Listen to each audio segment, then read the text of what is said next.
Tamil food கார்னரில் இன்றைக்கி வாழைத்தண்டு ஜூஸ் பண்ண போகிறோம். இந்த ஜூஸ் குடிக்கிறதுக்கு ரொம்ப டேஸ்ட்டாக இருக்கும். வாழைத்தண்டில் நார்ச்சத்துக்கள் நிறைய இருக்கிறதுனால உடம்புக்கும் ரொம்ப நல்லது. கிட்னியில் ஸ்டோன் ஃபார்ம் ஆகிருந்தால் அதை கரைக்கிறதுக்கும் ஸ்டோன் ஃபார்ம் ஆகாமல் தடுக்கிறதுக்குமே ரொம்ப ஹெல்ப்ஃபுல்லாக இருக்கும். வாரம் ஒரு தடவை நம்ம இந்த ஜூஸ் எடுத்துக்கலாம், ரொம்ப நல்லது. இப்போ இந்த டேஸ்டான ஹெல்த்தியான வாழைத்தண்டு ஜூஸை எப்படி பண்ணுறதுன்னு பார்க்கலாம். ஜூஸுக்கு இந்த சைஸ்க்கு வாழைத்தண்டு எடுத்திருக்கேன். இந்த மாதிரி இளம் வாழைத்தண்டாக வாங்கிக்கோங்க, அப்போ தான் ஜூஸ்க்கு நல்லாயிருக்கும்.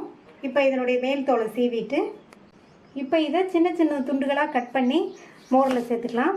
பொதுவாக நம்ம பொரியலுக்கு வாழைத்தண்டுலலாம் நார் இருக்கும் இல்லையா, அதை எடுத்துகிட்டு தான் நம்ம பொரியல் பண்ணுவோம். இந்த ஜூஸ்க்கு நம்ம நார் எடுக்க வேண்டியதில்லை, ஏன்னா நம்ம இதை மிக்சியில் அரைக்க போகிறோம்.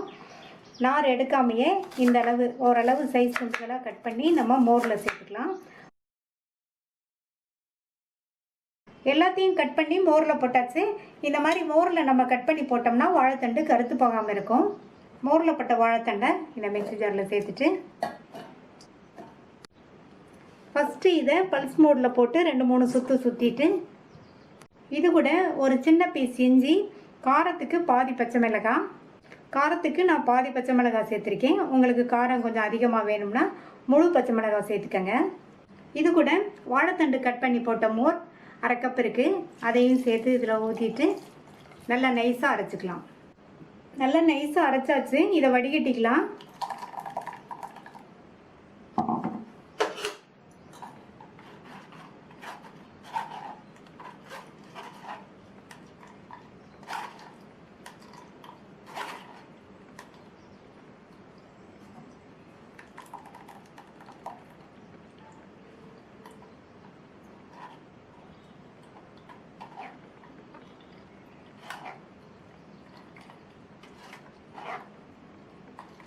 இந்த மாதிரி ஒரு ஸ்பூனை வச்சு அழுத்தி விட்டோம்னா வாழைத்தண்டில் உள்ள எல்லா ஜூஸும் நமக்கு கம்ப்ளீட்டாக கிடச்சிரும்.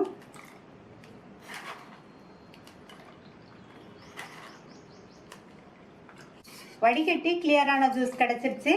இந்த ஜூஸை அப்படியே குடிக்கிறத விட இதில் இன்னும் கொஞ்சம் மோர் சேர்த்து குடித்தோம்னா நல்லாயிருக்கும். 1/2 கப்புக்கு கொஞ்சம் கம்மியாக இதில் மோர் சேர்த்துக்கிறேன். இது கூட வறுத்து பவுட்ரு பண்ண சீரகத்தூள் 1/4 டீஸ்பூன் சேர்க்குறேன். நான் 1/4 டீஸ்பூன் சேர்க்குறேன், நீங்கள் தேவைப்பட்டால் கூட கொஞ்சம் சேர்த்துக்கங்க. 1/4 டீஸ்பூனில் பாதி மிளகுத்தூள் சேர்த்துக்கலாம். மிளகுத்தூள் சேர்த்தோம்னா நல்லா வாசனையாக இருக்கும். இதுக்கு தேவையான அளவு உப்பை சேர்த்து நல்லா கலந்து விட்டுறணும். கலந்து விட்டுட்டு வாசனைக்கு கடைசியாக கட் பண்ண கொத்தமல்லி இலைகள் கொஞ்சம் சேர்த்துடலாம். அவ்வளவுதான், டேஸ்டான வாழைத்தண்டு ஜூஸ் ரெடி ஆயிடுச்சு. ஜூஸை டம்ளருக்கு மாற்றிக்கலாம்.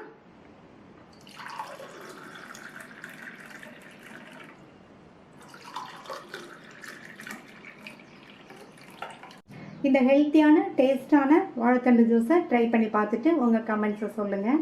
தேங்க்யூ.